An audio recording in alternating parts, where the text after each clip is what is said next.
sequence initiated. T-minus 15 seconds and counting. T-minus 10, 9, 8, 7, 6, 5, 4, 3, 2, 1. Turbopumps at flight speed. Liftoff. Liftoff of the Soyuz TMA-05M carrying Sonny Williams, Yuri Malenchenko, and Aki Hoshide on a 2-day journey to the International Space Station. All of their launcher parameters are nominal.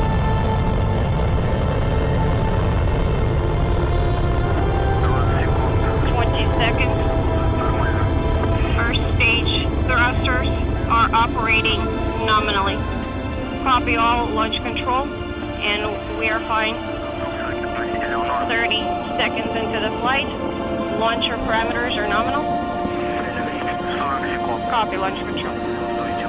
40 seconds into the flight. Everything's stable. Copy all. Copy. Everything's in order on board.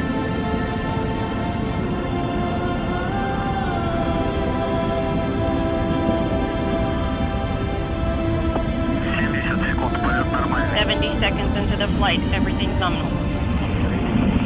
Copy. For stages 1 and 2 are operating nominally. Copy.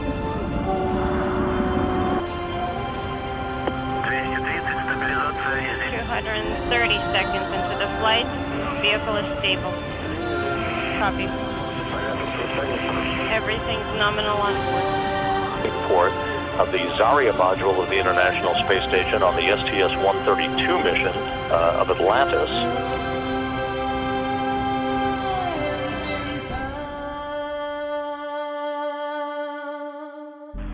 You can see the core's automated rendezvous system, the crosshairs in this engineering view, just about perfectly aligned with the docking target on the Rosviet module. Rate is normal, standing by for contact. Capture confirmed. Docking confirmed.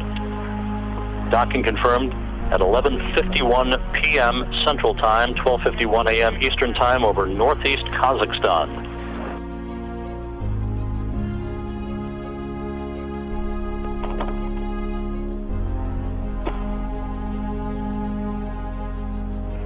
So on the 37th anniversary of that famous handshake in space by Tom Stafford and Alexei Leonov during the Apollo-Soyuz mission, another union of crews takes place to continue that legacy. Okay, how do you read me? Okay, let me know when to switch to another cabin. Yeah, copy. And there is the hatch opening. Okay, yes, that was the... Aki Hoshide returning to the International Space Station, first to float in and be greeted by the residents of the complex. Sonny Williams next. Something is pausing. Okay. I did not copy you. Williams spent almost 200 days on board the International Space Station in 2006 and 2007, and there is the veteran Russian cosmonaut Yuri Malenchenko floating into the Rosviet module, being greeted by Revin, Akaba, and Padalka, all 6 crew members now together on board the International Space Station. The official opening of the hatches coming at 11:23 a.m. Moscow time, 2:23 a.m. Central Time on Tuesday morning, July 17th, on the 37th anniversary of the docking of Apollo and Soyuz in that historic mission more than 3 decades ago. Hello, I'm Sonny Williams. I'm up here on the International Space Station. So this is Node 2. This is a really cool module.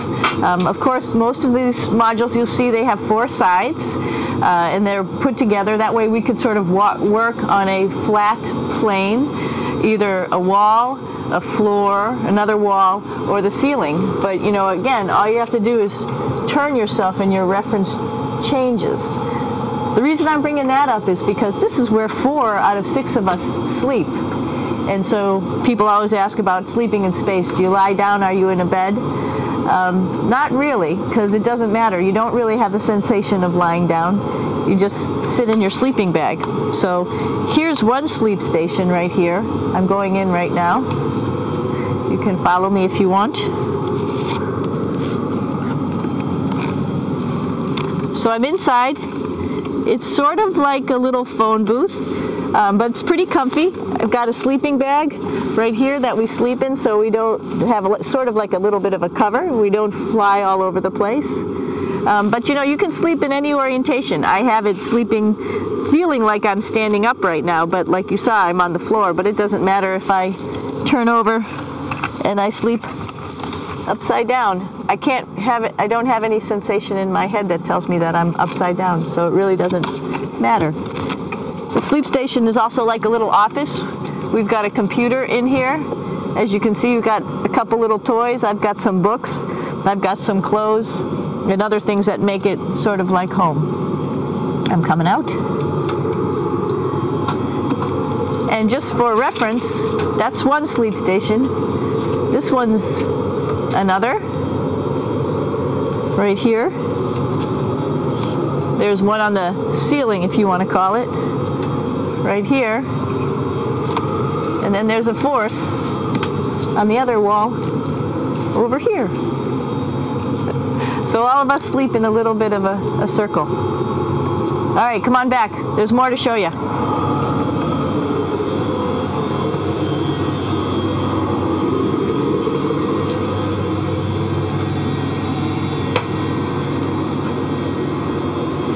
Here we are in the U.S. laboratory.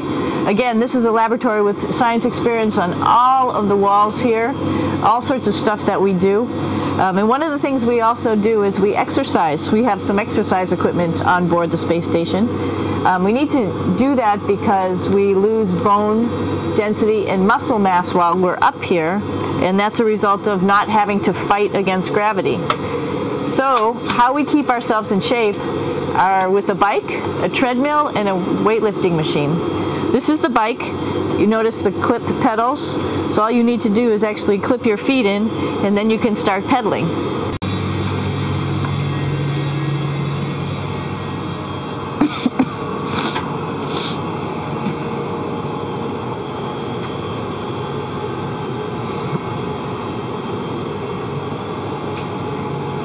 Here's a pretty cool place. This is sort of like in your house where everybody meets in the morning.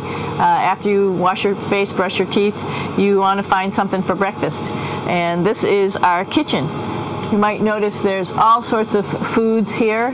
It's like opening the refrigerator. You got all your different stuff that you want to have: drinks, meats, eggs, vegetables, cereals, bread, snacks. And that's a good place. That's where you find all the candy.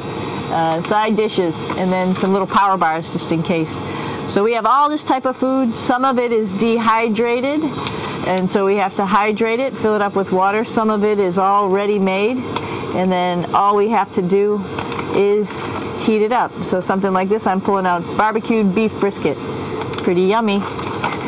Not only is this food made in the US, but we also have food here from Japan. We've got Russian food. As you can see, all these red containers are filled with food that's from Russia. And then we get some of our specialty stuff, some things that we like, some of our favorite stuff that your family can send up. In fact, I like fluffernutters, and so I got sent up some fluff so I could make my fluffernutter with peanut butter. So you have a lot of food up here, no problems.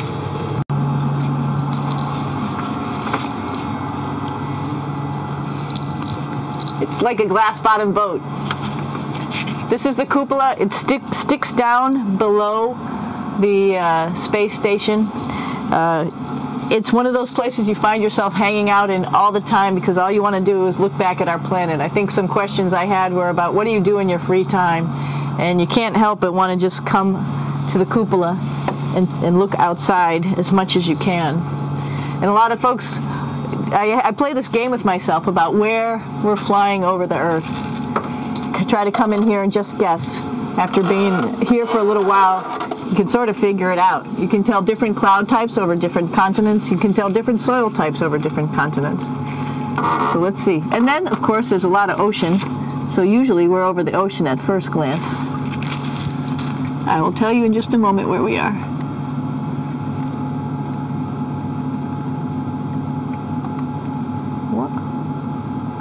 There we go. Oh, right now we are right over Africa. It's a little bit cloudy, as you can tell. So we're right over the continent of Africa. Hey, what's that? I think that's a Soyuz spacecraft. That's the spacecraft that's taken us home to planet Earth today. Oh my gosh. We might have to go take a look at that. That's pretty cool. It's a little bit smaller than the rest of the spacecraft, the space station, so you'll see if we go there, it'll be a little bit more cramped. But we're going, you can look all the way back to the back of the spacecraft, which is where the Russian segment is, and then you could look all the way forward to the front of the spacecraft, where the Japanese laboratory, the European laboratory, and the American laboratory. Hey, one thing I didn't show you, or I talked about but I didn't show you, was the exercise, another piece of exercise device. This is what we call the ARED, and with this you can lift weights based on vacuum in these cylinders, just like you do at home at a gym. For example, if I wanted to do a squat, I could do it like this. Oops. I should need some weight on this thing. I'm not lifting with anything, so it's too easy.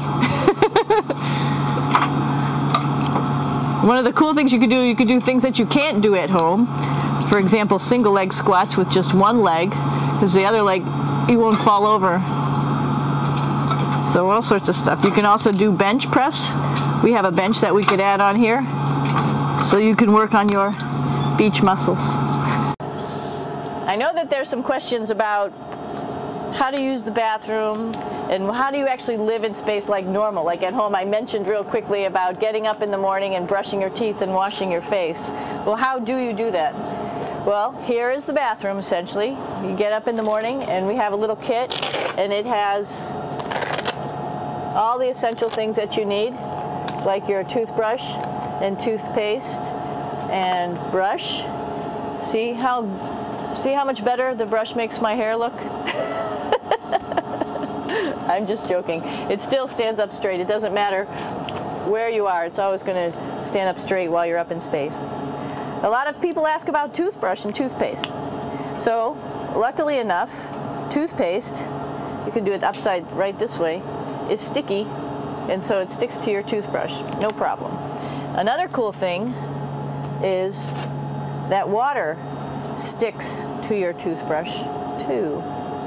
If you can see it, I'll have some water come out. The water is pretty neat up in space. It'll stick to your toothbrush and it will make a big bubble,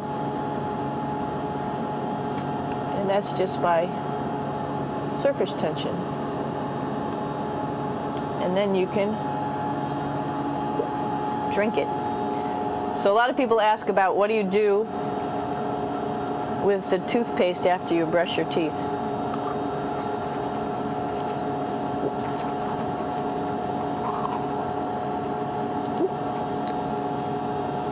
Two options.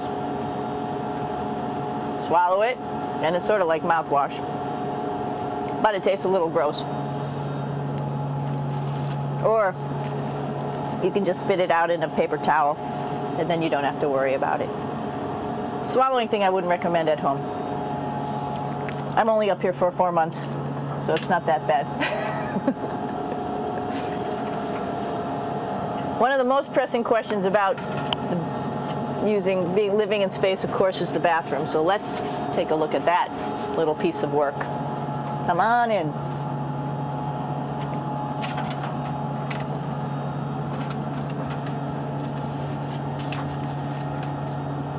Here we are at the throne. This is awesome. You might see the little, you might have noticed the little moon on the outside. This is our orbital outhouse right here.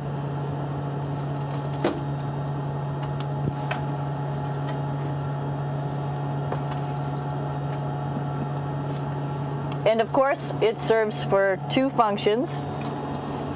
Number 2, right here. I'll show you. But you see it's pretty small, so you have to have pretty good aim, and you be ready to make sure things get let go the right direction. And it smells a little bit, so I'm closing it up. And that's of course for number 2. And this guy right here is for number 1. So they're sort of two slightly separate functions, but you can do a little, essentially both, by hanging on right here and doing number 1 and number 2. I might add it's color coded so you really don't get it mixed up, which is nice. This is yellows for number 1. And also there's a selection of paper. People always ask about toilet paper. What do you do with toilet paper? What kind of toilet paper do you have? We have gloves just because sometimes it does get messy. We have some Russian wipes, which are a little bit coarse if you like the coarse type of toilet paper. We have some nice tissues, which are nice and soft if you like soft toilet paper. We have Huggies, just for any cleanup. You know, we were all babies once, and this sort of helps. And then if things get really out of control, we have disinfectant wipes, just to make sure we clean up here. Because, you know, just like the water I showed you, the number 1 stuff can sort of go all over the place if you don't aim correctly. And did I mention both of these have a little bit of suction, so they should keep things going in the right direction. But like I said, sometimes things get a little out of control if you are out of control yourself flying around. So we have lots of protective stuff. And of course, you do have your privacy. There's a little door. From the Rassvet module to the Soyuz spacecraft, now saying farewell. Aki Hoshide, who has spent 4 months on board. There is Sonny Williams.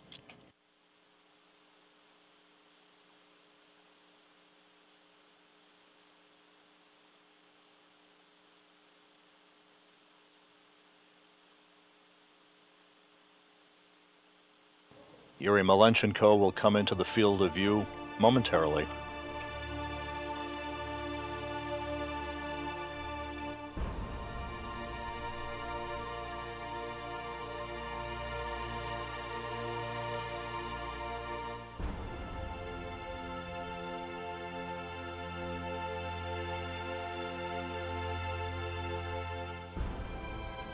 Hugs and handshakes as Malenchenko says goodbye to his Russian colleagues.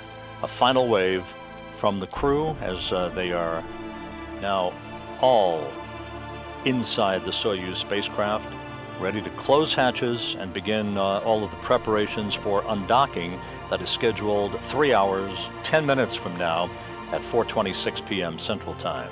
For the undocking command that will be issued by flight controllers at the Russian Mission Control Center in Korolyov, that will initiate the opening of hooks that have held the 2 spacecraft together, the Soyuz with the International Space Station's Rassvet module.